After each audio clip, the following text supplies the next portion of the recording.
Good luck, Harry Potter.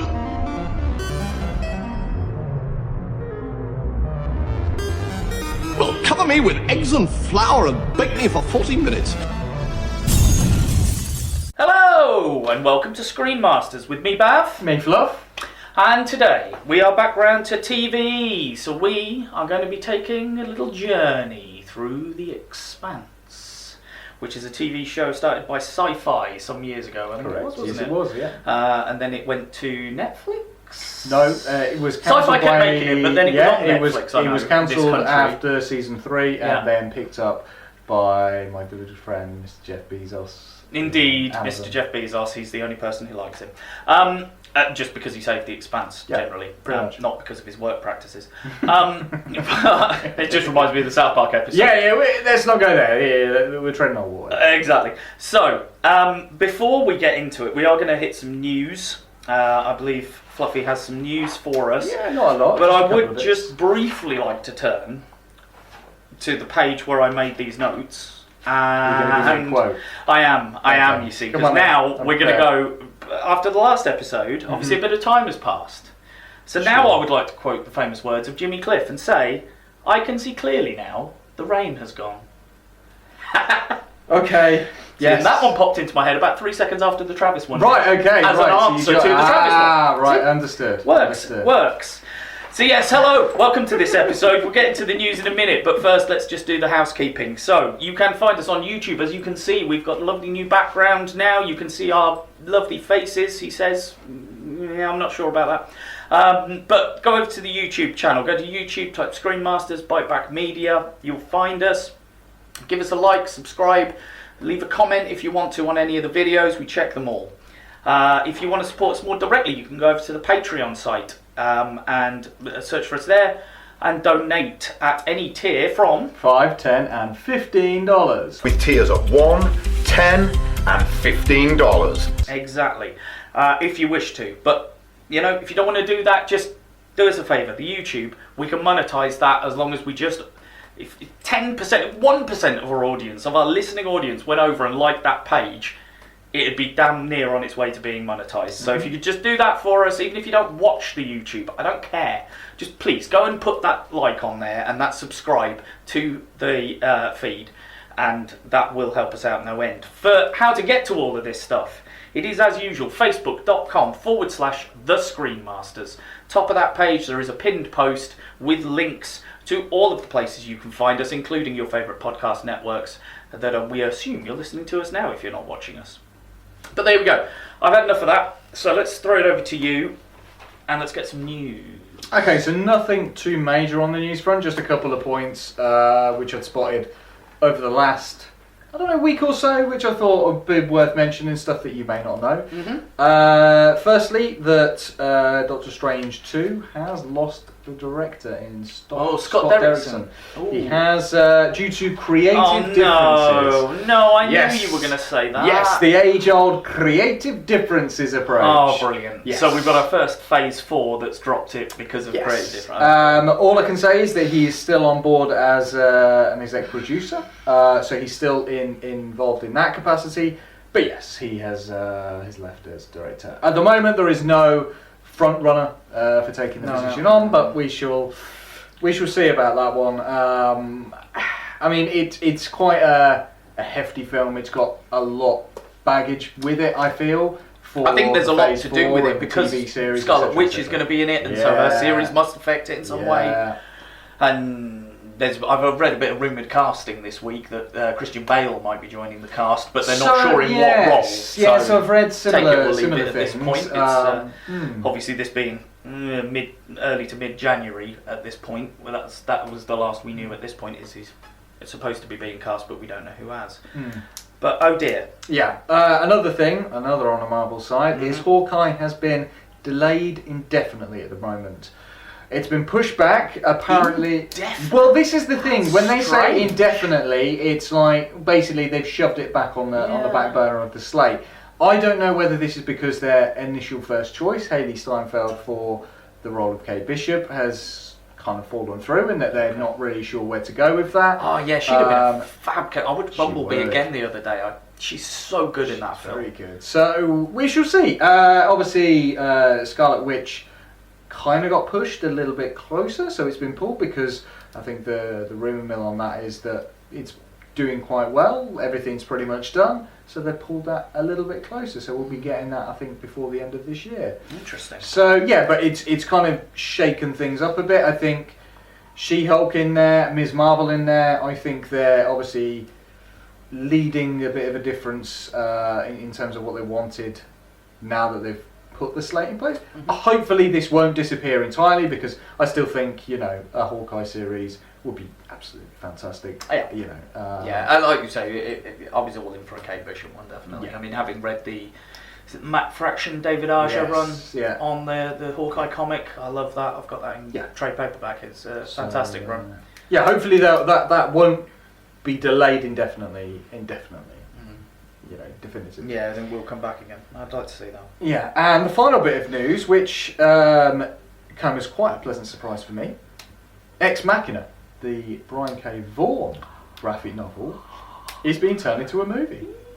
Yeah. By Legendary Actually, Pictures do at I the want to moment. say yay? Well, this is the thing. Is it going to be one movie, 2 or 3? I mean, there's quite there's a lot. There's a lot. What does it cover? 10 years? It covers a good. I would say maybe 10 Because years. it like Yeah, starts sounds at the about beginning that. and it's like 05. Yeah. Or no, it's like we're in the present day. We're in and the it's like, present day, blah and blah then it blah goes happened back. in this year, and then we go back and we lead the story up to that point, don't we? Yeah. So for those who don't know, Ex Machina is a graphic novel by Brian K. Vaughan about a guy who becomes the mayor of New York City. But previous to that, he was actually called the Great Machine, hero of the city, after being infected with kind of an alien technovirus. Technovirus, isn't it? And so he gains the ability to talk to machines.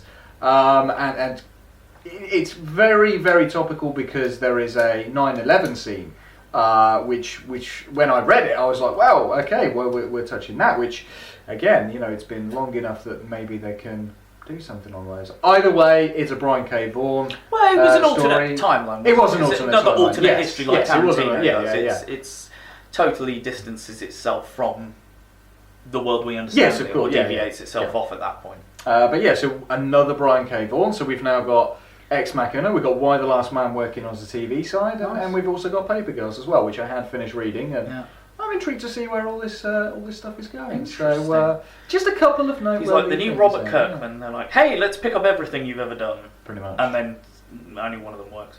Yeah. But hopefully, Brian K. Vaughan's stuff's good enough to work in many forms. I'm hoping so. I hope so. Yeah. Because he's written some great stuff. Yeah, I mean the only news I've seen Marvel-wise is our friend Kamal Nanjiani Yes. posted a picture of himself looking ridiculously ripped because Yes. he had to get ripped for Yes, his role in and the apparently, Eternals. porn sites have taken his image and kind of used it to publicise their own sites. Apparently. Oh, really? Because they've gone, check this guy out, and I don't really understand the link between. I quite that, liked but his post because it's like I would never do this, but I've been working for about 9 months and just every day has been eating this stuff that I've been told to eat and being in the gym. Yeah. So bollocks! I'm going to put a picture of myself up topless to show you. Criticise him all you like, but guess what? Exactly. The guy's clearly gone through some stuff. I mean, I've seen him in Silicon Valley. He's not the buffest guy in the world. That's just not his. So the fact that he's gone out there to the gym day after day, week after week, and gone, you know what? I'm going to shaft my progress.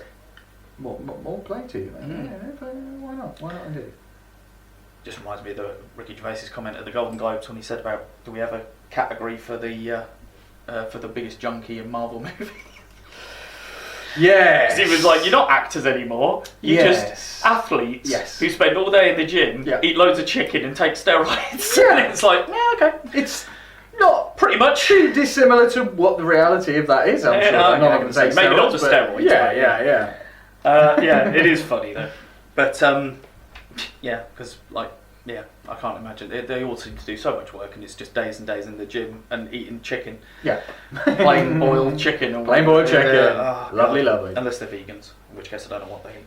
But I've no idea. like some wrestlers are vegans. What the hell do they eat? Yeah, I know CM Punk was... Because all the wrestlers you hear, they're like, I found a chicken place where I could just get plain chicken breast, and I just ate plain chicken breast while I was on the road. And it's like, what do those guys do? Yeah, I mean, it's I'm sure it'll mess with their diet and things like that, and how they maintain There you go. protein. There's a question for another podcast another day. Yeah, there you go. That's yeah. Doing that probably isn't a very good idea because you probably can't hear the microphone very clearly because I've got a mug in front of my face. Why have you got a mug in front of you then? Because I was going to take a sip and then I wanted to say something. All right then. Yeah, let's digress. Anyway, go on then. This is your one. Right. The Expanse. Let's explore it. Right. So yeah, I chose this one as I'm a very big fan of a TV series called The Expanse.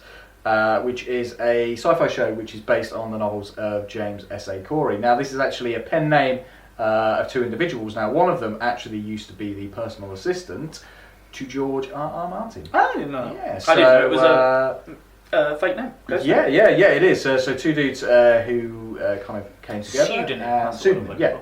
And started writing this stuff. And you know what? Compared to the books of George R.R. Martin, I thoroughly enjoy them even more so.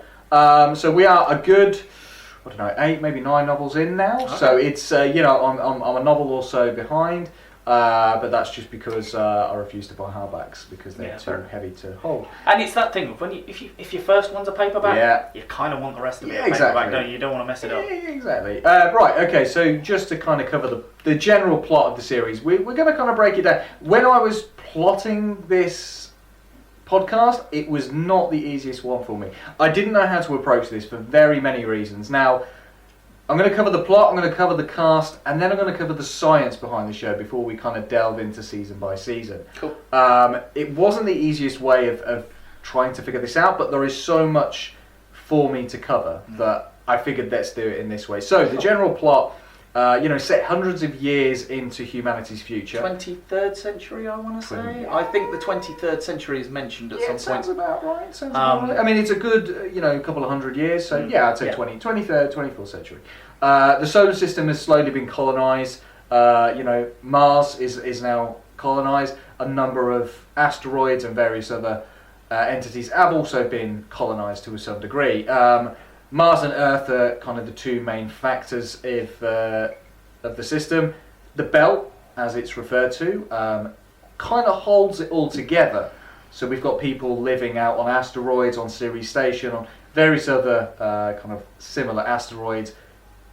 They kind of are the glue that holds everything together. They mine ores and water from all of the local asteroids and things like that for the benefit of Mars and for the benefit of Earth.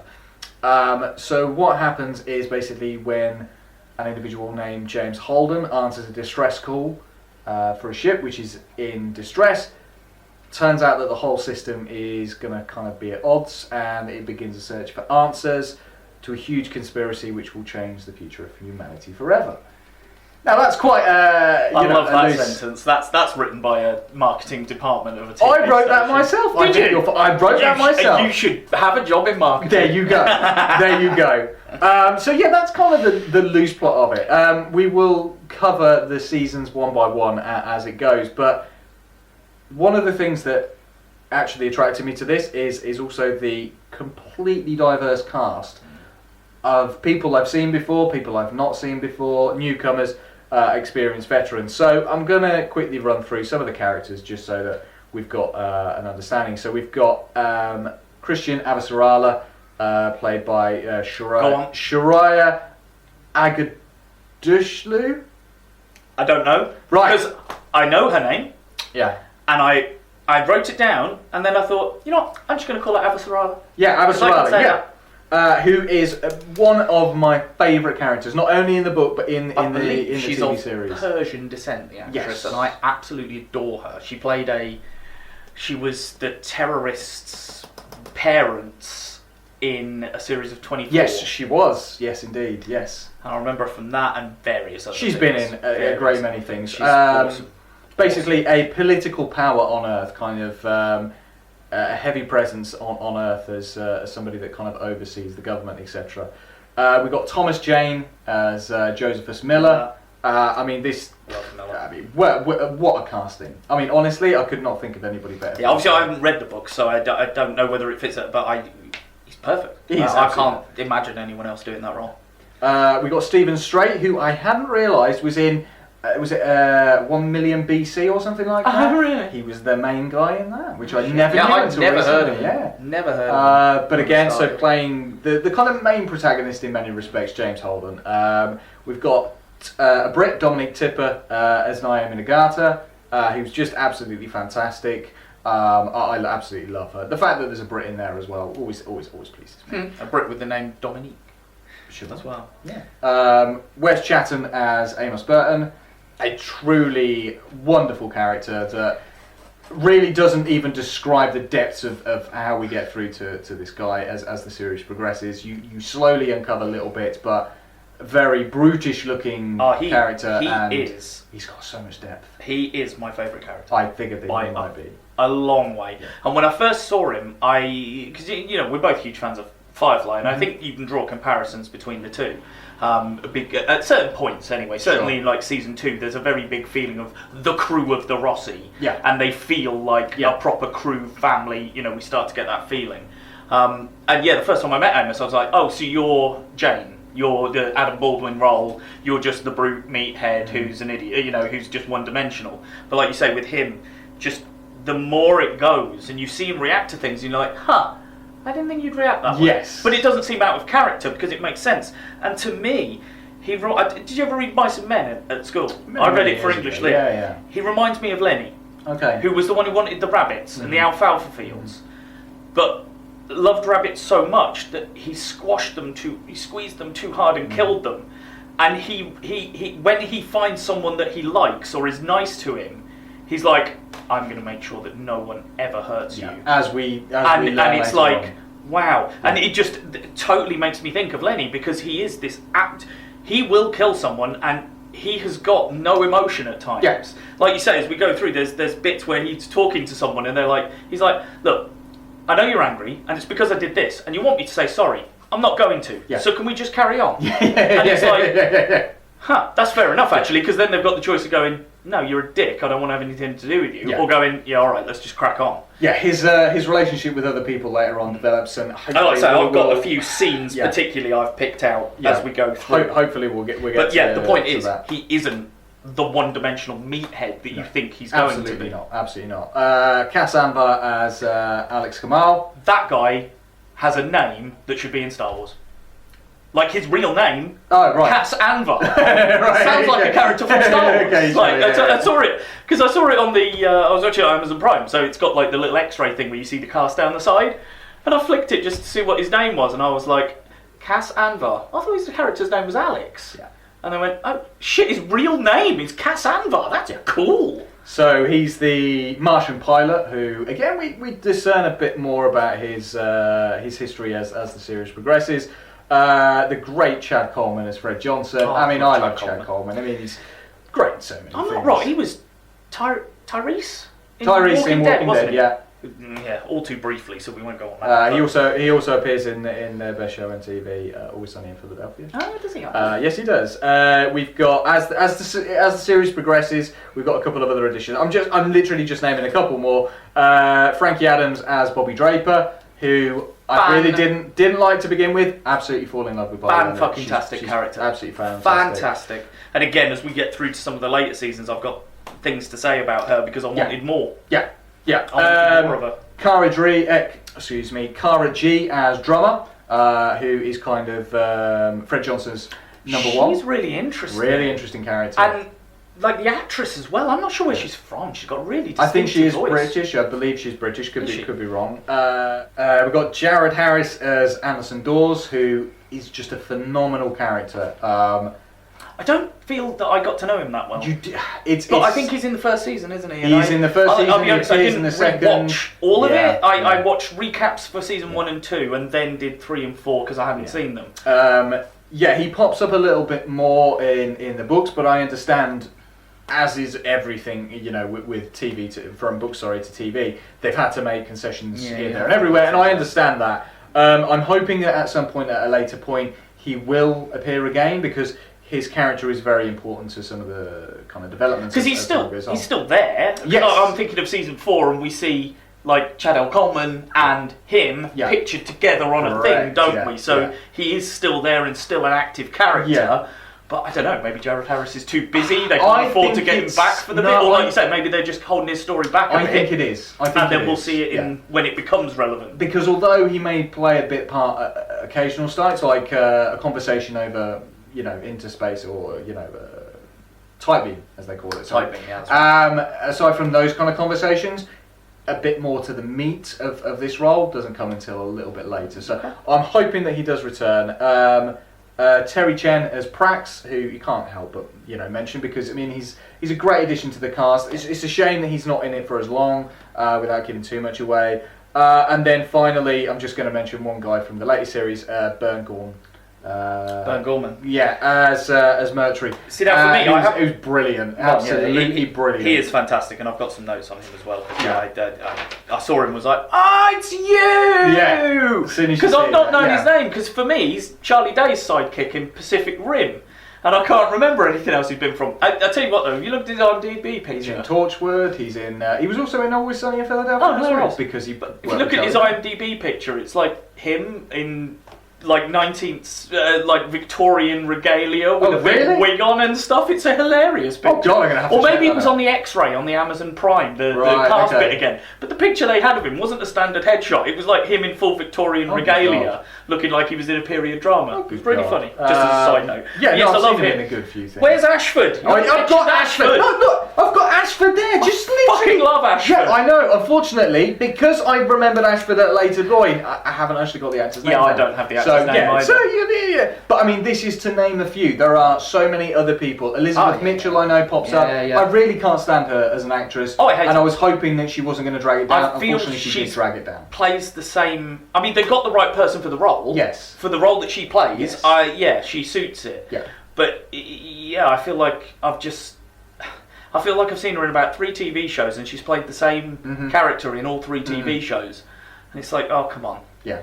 She also appears. See, this is the thing. She also appears in series, and then they get cancelled, and I'm like, I don't want you to appear in my series because I don't think she's the reason they cancelled Lost, but no, because she only turned up in season 2, and they still managed 5 more after that. Only 2 she appeared in. Oh my god. No, she popped up in season 2 because that was the first time we saw the tail section. Okay. And we got the encampment that she was living in with Ben. Oh, right. Okay.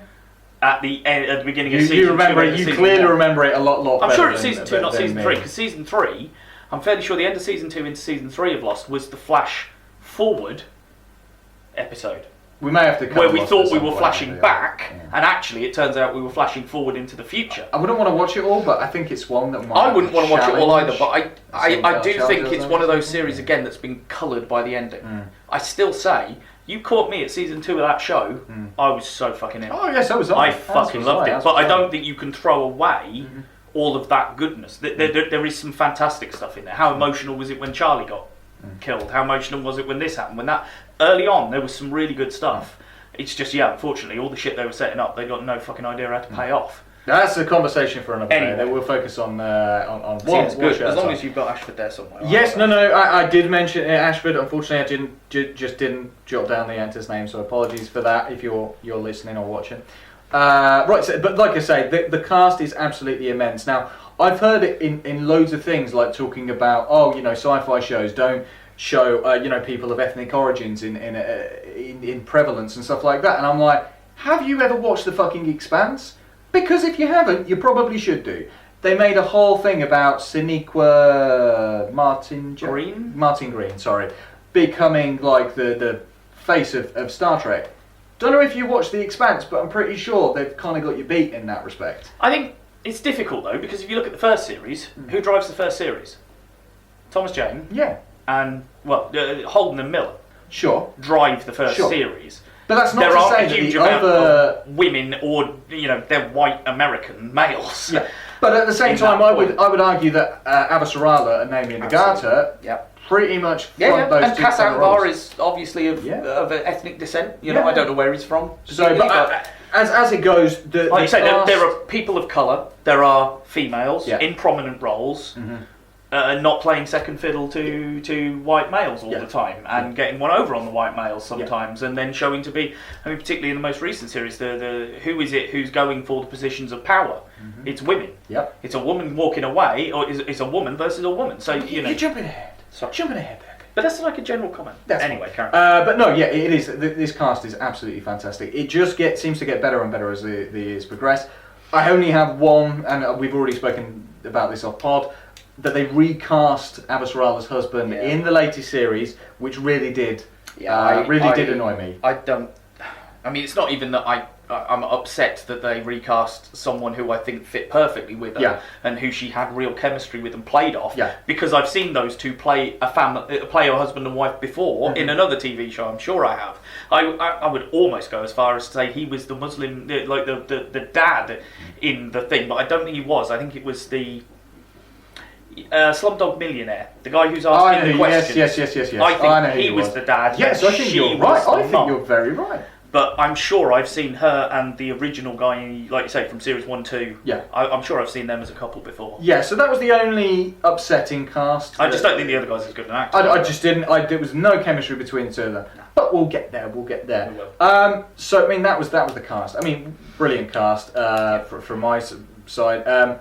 Now let's have a look at the science of the Expanse. Now this is one of the things where loads of interviews and loads of conversations I've read from NASA people who've actually stated that there is a good portion of the science in this show that isn't science fiction, it's science fact. And I absolutely adore that. The fact that they went to kind of a space agency conference of some description. Now this was just as the series had been cancelled for the 3rd season, and they went to this conference, and Jeff Bezos was there at the same time and announced to the very audience there that he picked it up for the next season. Nice. And the whole room went into a round of applause because everybody there loved the show just as much as Jeff Bezos. So, good man, Jeff Bezos. Right, so but yeah, to get into the science, right, so there's loads of different notes that I've put on here. Now, one of them, you saw the notes earlier, and you were a bit dubious. Go on, so I'll let you actually read the sounds of the ships. Now, unlike other sci-fi shows, you can't have your Star Trek where it's exactly. It's not going to happen. Off into the distance. You can't have your Firefly where there is completely muted. There's no sound. There is no sound because there is no sound in space. Exactly, as because we Joss know. did it properly. However, I understand, and I will argue the fact that for a series which has an emphasis on dramatic effect, there is a certain level of noise that needs to be generated in order to kind of show the ship is powering up. But it's not. It's subtle. The ship kind of, reverberates because the power is actually coming on. It's hummed quiet. Literally, there is silence. When the engine's not running, there is pure silence. When it isn't, there is a bit of noise. There's a flame. You get the sort of exactly flame noise behind. Exactly. When they're firing their guns, you're not really getting the sounds of pew pew in space. You're getting like as though it's just ejected from the cannons and stuff like that. So.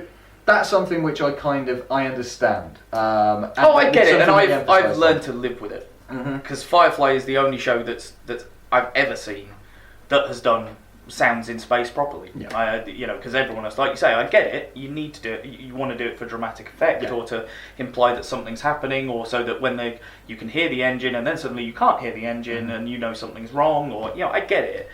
But it isn't right. It isn't science. I get it, but at the same time, you could say the same about Star Wars and Aliens and every other frigging sci-fi absolutely. show. Like I say, Firefly is the exception to the rules. It's the only one that's bothered to obey the rules. Yeah. But there you go. So we've got the Epstein drive, which is a fusion drive, basically more realistic than any warp drive or faster than light. What's that? Epstein. Because that's the name of the character that comes up with it. Yeah, I know. It's just, Saul Epstein. That name's quite topical at the minute. So carry on. Sure.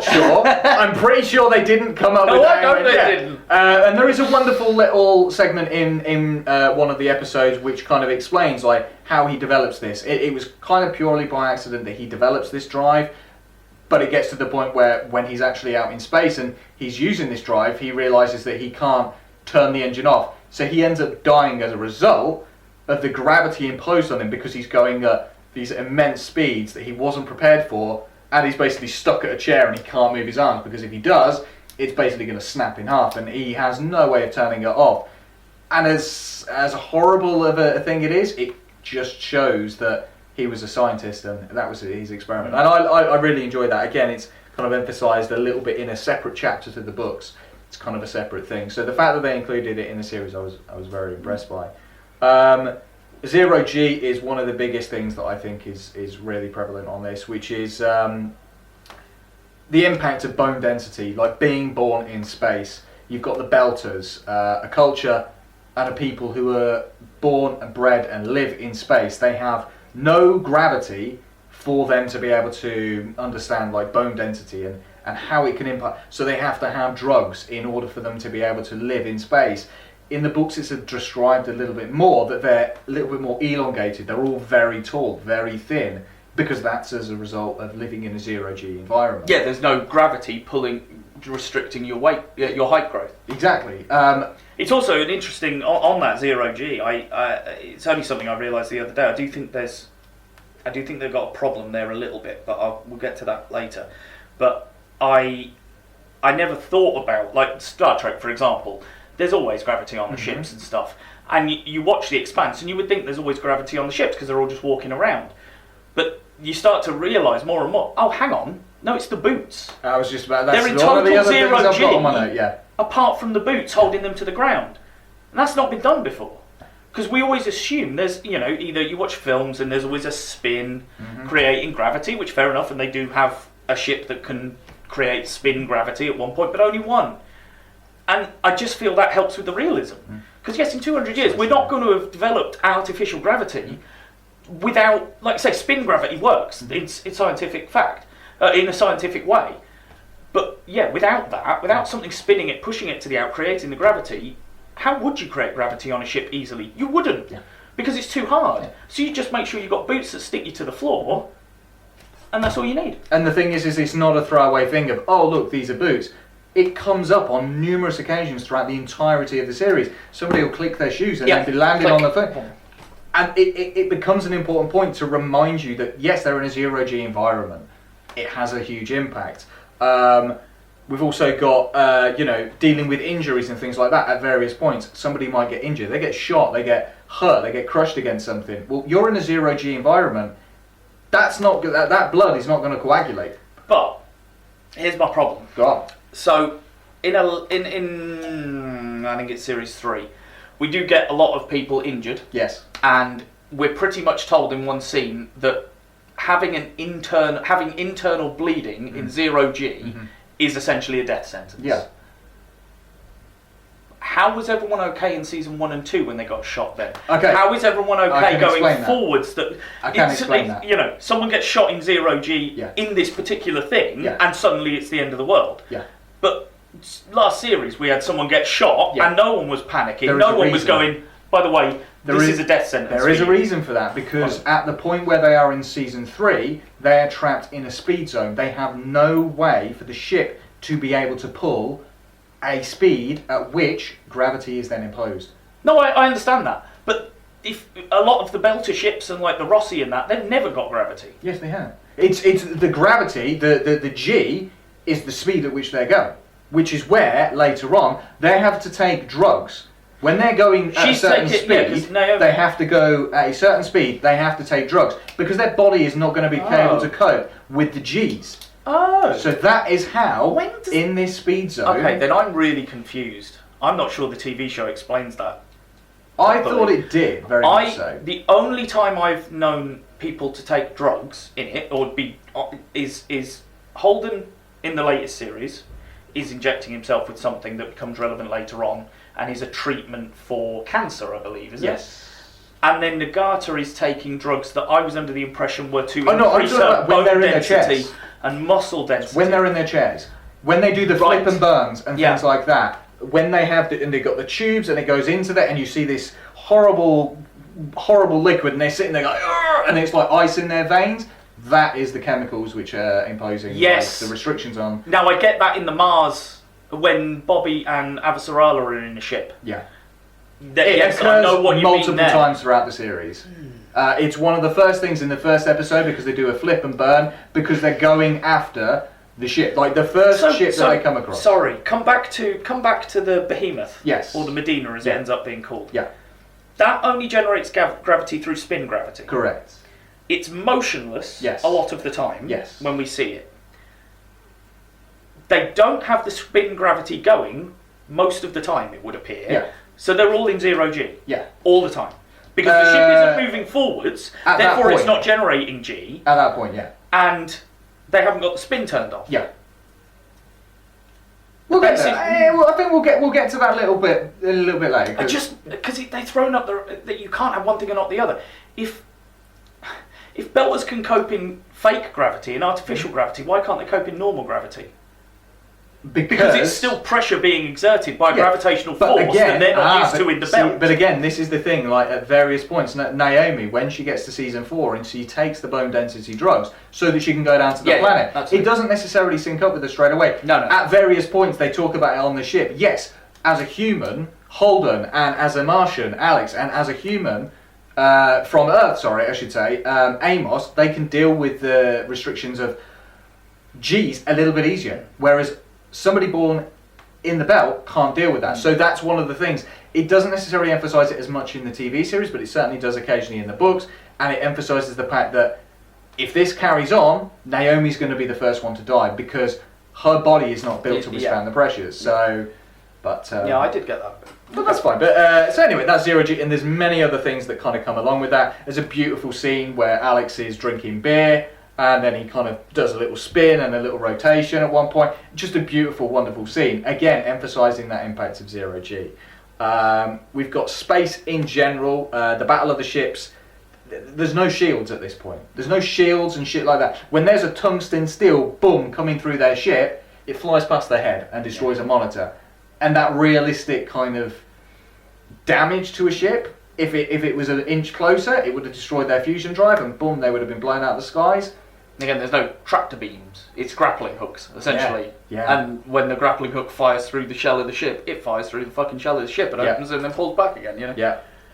We've got food, which is grown in vats, and on Ganymede, which comes up a little bit later, is kind of the source for the system because of the way that they've put mirrors and how they grow the food, etc., for the masses of the system, because there's a huge population now. There are billions of people. There's not a small population anymore. There are billions throughout the entire system. Yeah.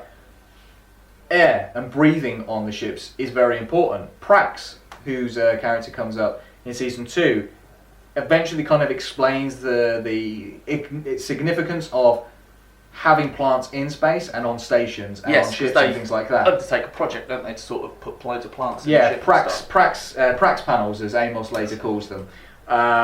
You've got communication with Tight Beam. It's not just, boom, here's, I'm hailing this person and I'm going to get an immediate response. No, there is a 20-minute delay between the message I'm sending here and when it's received on Earth.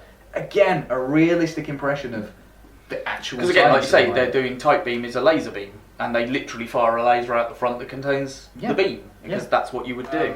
So I suppose I wouldn't really call it science, but the one last thing I've probably got to say is not on the science, but more of the cultural thing is the language of the Belters. Yeah. They've created their own language, and it's just it's a broken English, really, isn't it? But there is the Loda. They say Belter Loda.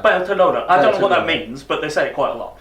I think it means belter, as in brother. Okay. That kind of, you're a belter Loda, you're a brother of mine, or a sister of mine, or, belters have this sense of family for all other belters. So, that's, like I say, I think the science is one of the, this is science fiction, but a lot of this is realistically science fiction. Yeah, absolutely, I totally agree with that. Any comments from you? Just some general stuff. I mean, again, I remember watching season 1 in the first place, and I remember thinking, because I feel like it was in the sci-fi glut that we've discussed before. In I think it was the Alien episode where I was saying that Prometheus came around at a time, and Pacific Rim came around, and there was a glut of. There wasn't, sorry, not a glut, the opposite. There was a gap. There wasn't a huge amount of sci-fi. I remember watching season 1 and just thinking, fucking hell, this is the show I needed, but had no idea that I needed, It's a fantastic, meaty sci-fi series. And by that, I mean, there's, as you've said, there's so much depth to it. All the characters are well-rounded. Whether they're fully explored or not is another matter due to time constraints, but they all have three-dimensional personas, and they're all real. They feel like real people who could exist. There's, you can see the mythos out there for it. There's tons of stuff we could still go back to from the TV series and look at a bit more detail. Like you say, like the the origins of Mars and the terraforming and stuff like that, and how they got to where they are and things like that. I think you can make a comparison to Star Trek. In as much as, I mean, it doesn't look anything like it because it's shot more like a movie, whereas Star Trek shot more like a TV show and looks that way. But it is mixing the best stuff. It's mixing politics, race, class, all things that we can identify with, and then throwing them into that future space thing. And there's still a problem. Yeah, so what? All the Earthers are banded together, all the Martians are banded together, all the OPA are banded together, all the Belters are banded together. But then they're going off against each other because human nature is that we can never band together over one thing. Or as we see as it goes through, there is the potential there for everyone coming together to face a different threat or a different possibility themselves. But yeah, it mixes that stuff with the brain twisting sci-fi that you love from the core of the Star Trek episodes. You know, you knew you had an episode where Jean-Luc had to go and negotiate the latest trade treaty between, but it was always very, the politics was always very well researched. It was always reflecting what was going on Earth at that time in our world, and just putting it up there and saying, look, these problems still exist. They're still being dealt with by other cultures, and now we've progressed past it. We're the ones showing them how to solve these things. I think I'd mentioned the direction because TV shows, I don't feel like TV shows, directors get enough credit. Yeah, exactly. And a lot of time in TV, I think the direction is okay, or average, or nuts and bolts. Call it what you will, but nothing special, but solid and workable. I do think that most of it's the same for this, but there are some really lovely choices. Some flair shown. Some lovely spinning shot choices, and going into like the production values, which would be my next point, is I love the way the Rossi's set up. The set that they have for Rossi, because it's multi-leveled, and you can see people up and down, so it makes it again feel like a real thing. Whereas, as much as I love Star Trek, you walked onto the bridge of the Star Trek, and that's a set. It's obviously a set. Whereas the Rossi doesn't feel like a set, even though it feels like a ship that you're stood inside of, and also the CG that they use. I mean, again, the production value I think is amazing. The amount There's a couple of sets and things like that on the CG that I will get to, because there's certain scenes where I literally was just like on the edge of my seat. Thinking, I've just made note about the hybrids, which is a full CGI creation. They don't look that bad. No. I mean, they're a bit ropey in a couple of places. The first time you see it, you're like, they look really good, and particularly in season 3 when you see sort of the development of a hybrid.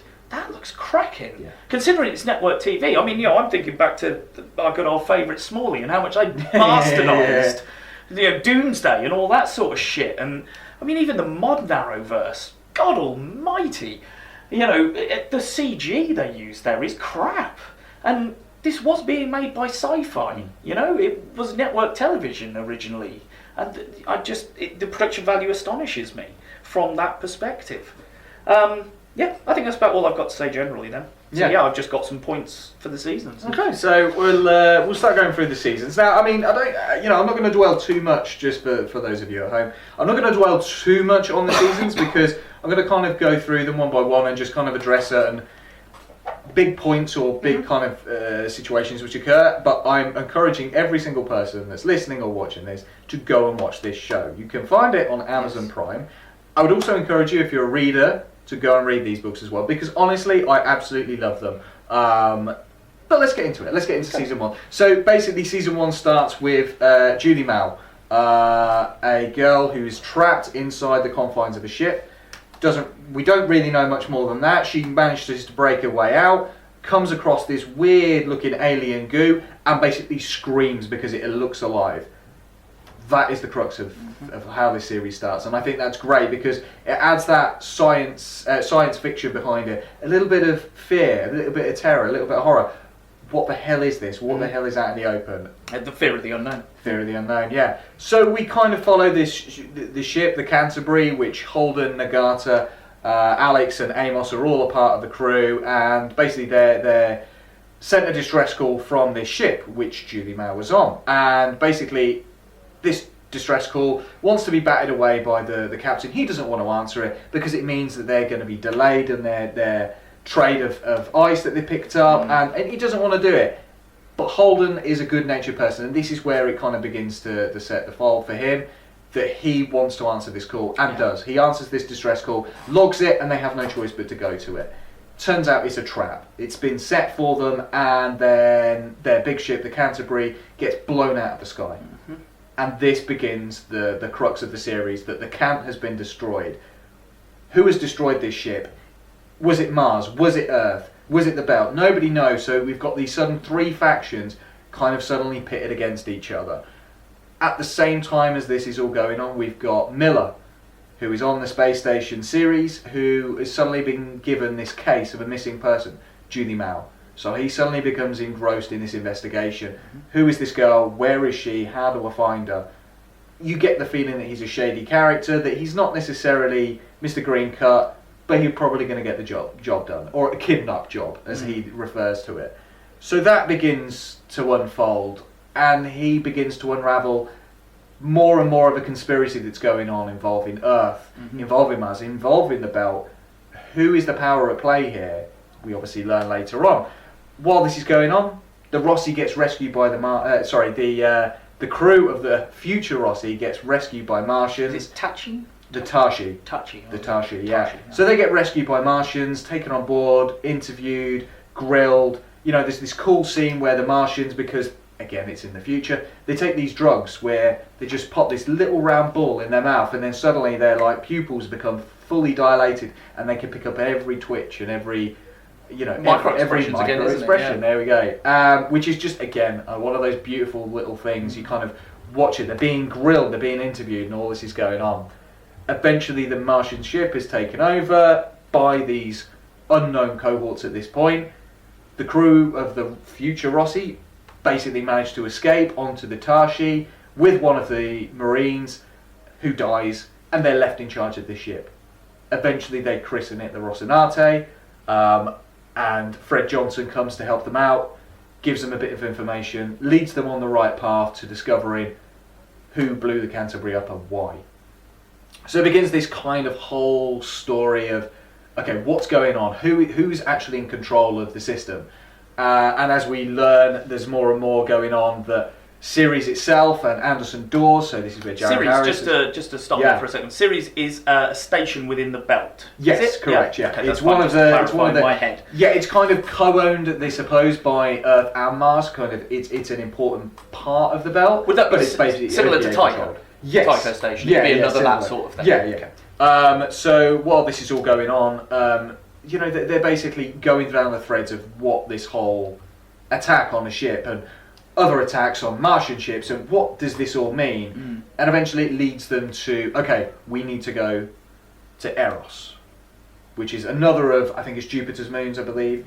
And they basically learn that Julie Mao, they don't necessarily all follow the same thread, but they all realise that all signs are pointing to Eros. So Miller, having been fired because he's getting too deep into things, goes to Eros himself. So does the Rocinante. They manage to get the ship and they head out there. Eventually they all meet together, and it's just a wonderful scene because they meet up together. He basically saves their lives, and it's just brilliant because Miller saves the Rossi's crew, and so he turns up, he saves their lives. They go to investigate Julie Mao's room, and basically she's just in a puddle on the shower floor, covered in this weird blue light electric looking crystal stuff, and you just kind of go, yeah, that's not ended well for her. And you get the whole flashback episode basically detailing what happened to her. She gets infected with this proto-molecule. She takes it to Eros and becomes basically patient 1, or patient 0, I should say. This faction of people, who's actually turns out is led by her own father. Juliette Mao's father, Jules Pierre Mao, is actually the guy in control of this whole operation, and all of these scientists arrive at the station, put some lasers on her and expand this protomolecule, basically with the intent of it taking over the whole of Eros Station. And that in of itself becomes a huge part, because they start vaccinating people, but it's not a vaccine, it's actually to encourage the protomolecule to accelerate. They put people in radiation chambers, which unfortunately affects Miller and Holden, so they become they become infused with huge doses of radiation poisoning, which becomes prevalent a lot but later in season 4. So they basically spend the last kind of episode trying to get out of the station because the station itself is falling apart. Like, everybody is dying left, right, and centre. Everybody is becoming infected. Yeah. Those in control are trying to shut anybody else from getting out of there. And it becomes this whole story of them trying to get off the station, trying to avoid this alien proto-molecule, and just trying to get away from it all. I mean, Absolutely. it's some of the final scenes of it where the proto-molecule just kind of grabs this guy from the middle of the station and pulls him up into the middle of Eros, and you've just got this blue tinge of light, and you realise that this is building. The best way of describing it is it's building a computer, and it's just building and building and building. And I mean, what a first series! Like, when I watched that, first of all, I was literally on the edge of my seat, going, "I want more! I want more!" Absolutely. Same here. Because it finishes in the middle. It doesn't finish the arc as you would expect from a normal TV show to finish the arc at the end of the season and set the thread up for the next season. I feel I think it's really intelligent the way they put it together at the beginning. Because like you say, you've got the crew of the Rocinante coming together over the course of a season, dealing with the sci-fi, the deep sci-fi aspect. And then you've got Miller running his thread, and as you say, they run parallel for most of the series and then dovetail at the end, which is great. That's good storytelling. But Miller is very much a flatfoot, I want to call him. He feels like he's just come out of a film noir. Yeah, he's Shogun. Is it Shogun? Gumshoe. Gumshoe, sorry, Gumshoe. Gumshoe. Get it right. Flatfoot or a gumshoe. Yeah. But that instantly, if your mind isn't going with the sci-fi, that's our way in. That's a trope we can understand, is the noir flatfoot detective who's going to kick down every door he needs to answer the question, to solve his case. And he doesn't care who it hurts and what he finds out at the time. He just wants to solve the case. And I feel that was a really effective way to bring any non-sci-fi familiar people not familiar with the concepts of what the books and that are dealing with, and what the show deals with.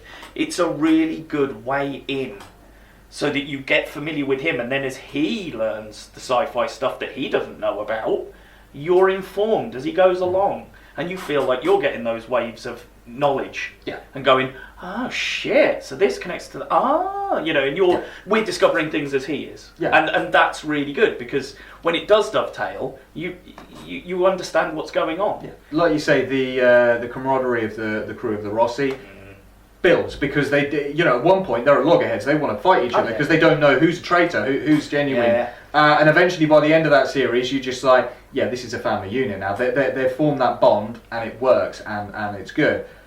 I mean, without not talking about Avasarala back on Earth, she's obviously got the politics going down. She's trying to keep the system from imploding. Yes, trying to say, as well as we're watching them go and find out what's going on with the Cant and what happened, and him trying to find out where Julie Mao is.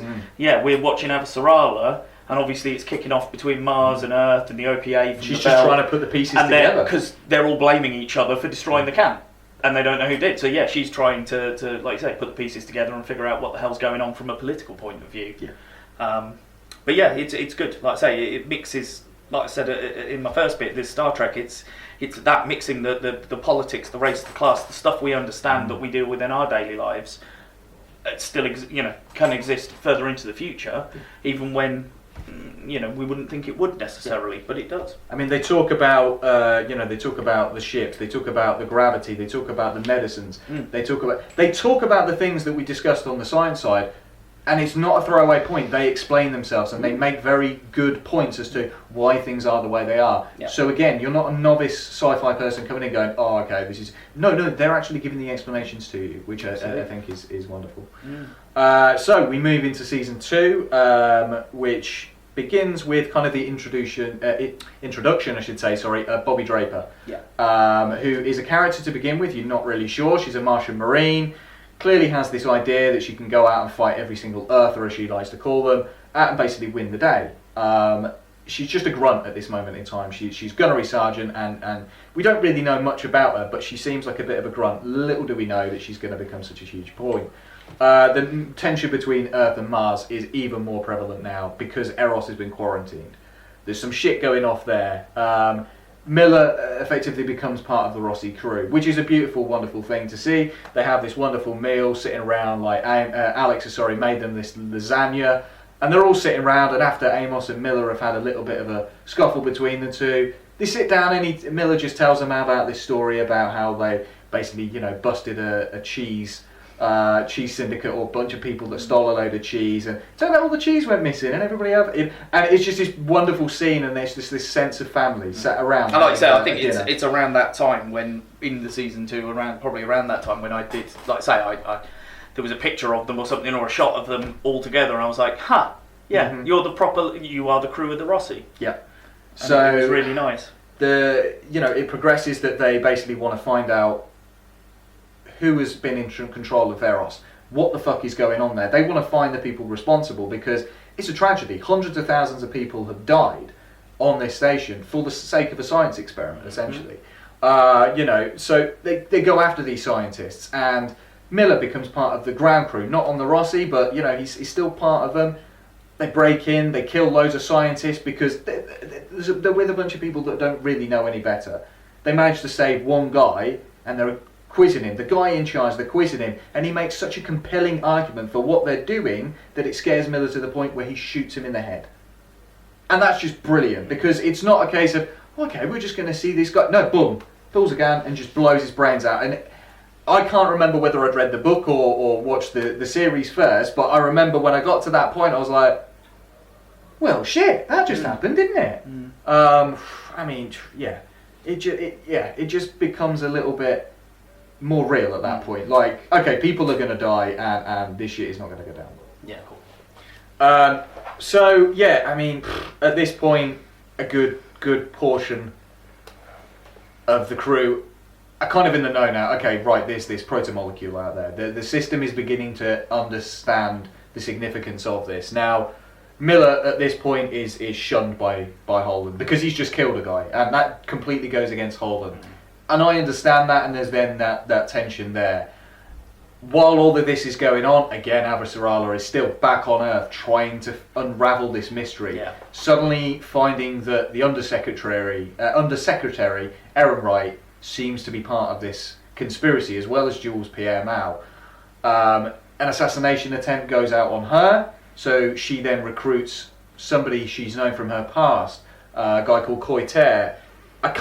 He's one of these actors I wish I'd made a note of, because he's absolutely fucking brilliant in this. He really, really plays well against her, because he just takes none of the shit that she offers, and I absolutely love that. That's it, because she's a very dominating woman. Oh god, yes. She will, and I think that's what they played with when they cast the actress. They were like, cool, you're going to swear a lot. Yeah. And it's weird seeing someone who you associate, she carries herself very much almost like a queen. Yes. Very and then, regal. Exactly, and you see her in the news footage and you're like, oh yeah, I see why, and then you hear her in the back rooms and she's like, oh, you fuckers, fuck, this is not wrong. Fuck. You think that's bad, you should read her in the books. She is a fucking potty mouth in the books. It is brilliant.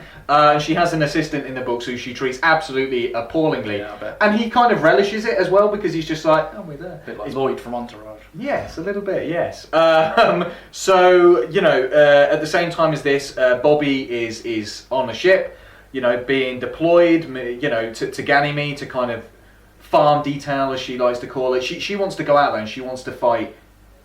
She wants to go out and fight the Marines, isn't she? Yeah. She likes the Marine bit. She's up for a fight. Kick ass. She's up for a fight. She's up for a battle. So while this is going on, they're trying to figure out what the fuck do we do about the Eros incident. What are we going to do? And Miller comes up with the idea of sending the Nauvoo, which is a huge ship. And again, the CG for this is just tremendous, because is it the Mormons have had this ship constructed so that they can. It's take it out generation colony ship, isn't it? Generation colony ship, yeah. And so they can take it out in the stars to a new sun for a new home.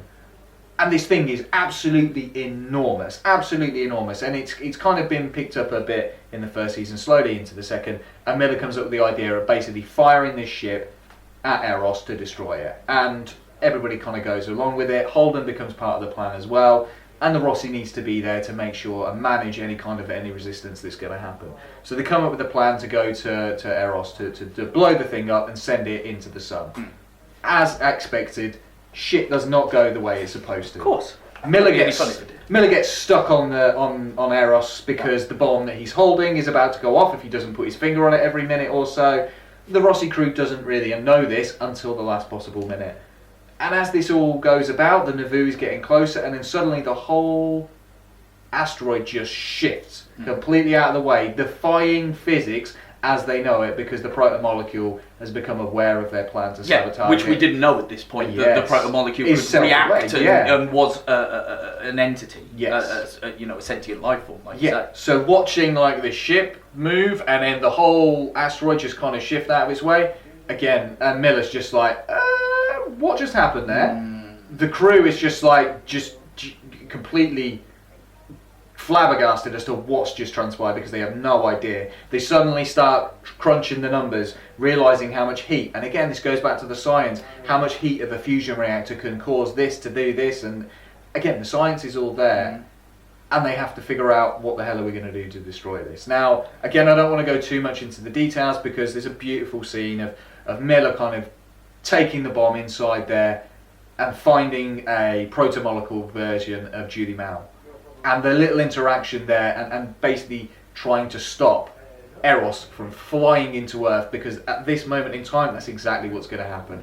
Eros is on a trajectory to Earth. We understand a little bit later, and again, I'm encouraging people to watch it or read it to understand the significance why. The Rossi at this point is laser targeting the place, and because of the speed that it's travelling, might literally liquefy themselves by chasing it at the speeds that it is, because the heavy G's that they're facing are causing them to have nosebleeds. They're like their eyes are suddenly bloodshot because of the G's. But eventually Miller manages to convince them to pull back, that he's got it in control, which again shows that significance of the relationship he's built up with the crew. Yeah, he's built the trust with them, and they're part of his, they're part of the family. So So Eros gets sent out, and he ends up crashing into Venus. Again, the details of that, I'd encourage people to watch the reason why. And that causes a huge incident, because it's like, wow, okay, the Eros incident has happened. But this isn't even this is the middle of the series now. That we're hitting the second half of the series now. So for Gunny, Bobby Draper, yes, because she's gunnery sergeant, as you say, so they kind of takes a back seat a little bit sometimes. But I adore her. When she was introduced, I think the actress is perfect casting as well, because she's quite a tall, stocky built girl, isn't she? And she absolutely bang on for that part, especially again as she develops up, and there's scenes where she's against two guys, and she's just sitting there going, look, I'll happily kick your ass again if you want, but can we just do it this way instead this time? And the guys are like, yeah, that's fine, because they know they would get their asses kicked, because she's fucking hard. But yeah, I really like her. I've got to be honest, it gets me a little bit, this bit, because we're at episode 5 when the Eros incident later, when Eros goes into Venus, but that's the end of the arc that we've been following since the beginning of the season, and it's just really weird for me. It feels odd because I'm so used to the arc ending at the end of the season. I think they understood the significance of that, because they do change. Seasons 3 and 4 follow much more of the linear of the books. So my assumption would be that book 1 is the end of Eros going into Venus. Correct. Which makes sense. And that's fine. I'm glad that they gave it enough time to breathe then, rather than trying to stick to confines and say, right, we've got 13 episodes to cover this book, go. I'd rather you spill it out if you want to tell the better story. So book 1 covers season 1 and the first half of season 2. Book 2 covers the second half of season 2, the first half of season 3, and book 3 is contained within season 3, and book 4 is season 4. But again, has little shades of future books as well. But we'll get to those as and when we get to the points. So at this point, then the Eros incident has happened. At this moment, Bobby is now deployed to Ganymede, and then suddenly there's the Battle of Ganymede, which occurs, which basically Gunny and her team are attacked, or they believe to be attacked by some oncoming Earth Marines, and it's not. It's a proto-molecule soldier at this point. Oh, the hybrid. And the hybrid, and the thing looks scary as shit, and he just rips through her entire team, literally ripping them limb from limb out of these massive exoskeletons, and just completely tears them a new one. And this is where the mirrors on above Ganymede completely shattered because of the battle in space, come crashing down, which leads us into Prax, who is a scientist on Ganymede, who's living there with his daughter, and he basically has no idea what the hell happened. He basically wakes up on a ship which is carrying refugees, and he's like, "Where's my daughter?" And his daughter is missing. So May, isn't it? May, yes. So it's now suddenly a search for him to find out what the hell has happened to his daughter. So he gets, his daughter has been kidnapped essentially, and he wonders what the hell's going on. He gets put on this refugee ship. Now, because they're being rescued by Belters, suddenly the Belters are like, we don't want part of this Inners war. So they space, as the phrase is for them, they space anybody from Earth or Mars, and they just flush them out into space. And it's a hugely harrowing scene. But they don't do it to Prax because, no, you're one of us, you're a Belter. And it's just like, again, the class system, the way that the societies are completely different now at this point. I don't know whether you've got anything more to add at this point. No, I mean, like you say, but it depends. By the time, because yes, Prax is then, that's the next story, isn't it? So the crew of the Rossi end up in Prax's storyline, and Prax joins them to go off and try and find his daughter.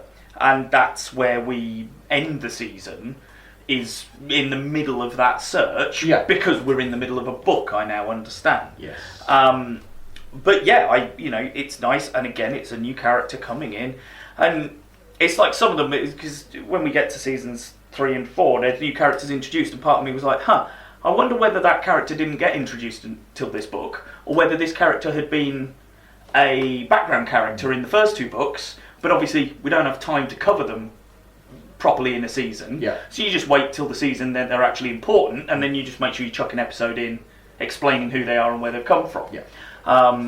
But yeah, I felt I liked him, and he worked again in the dynamic of the team. He gelled, he fitted in, he became part of the family. Yeah, they have taken liberties, I will say, with some characters from the books to the TV show, as they have to. The character of Drummer kind of envelops, in season 3, envelops another character from the books, and his name is Bull, and basically he doesn't exist. His role gets expanded into Drummers, and there's a reason for that, because adding too many new players to the board becomes a bit of a problem. But yeah, so as this goes on, we've got Prax, who meets up with the Rossi crew, who are on Tashi Station, save Fred Johnson's life from mutiny, from Tycho, not Tachi. Sorry, yes, Tycho Station, and save Fred Johnson and his crew basically from mutiny, from other OPA agents, the Outer Planets Alliance, and basically he saves the crew, and then he lets them go on their way to go to Ganymede, even though he doesn't agree with it, because they've spotted a signal which could lead to the proto-molecule over there. Obviously there is, because we know that there was a soldier there. Bobby at this point has been saved.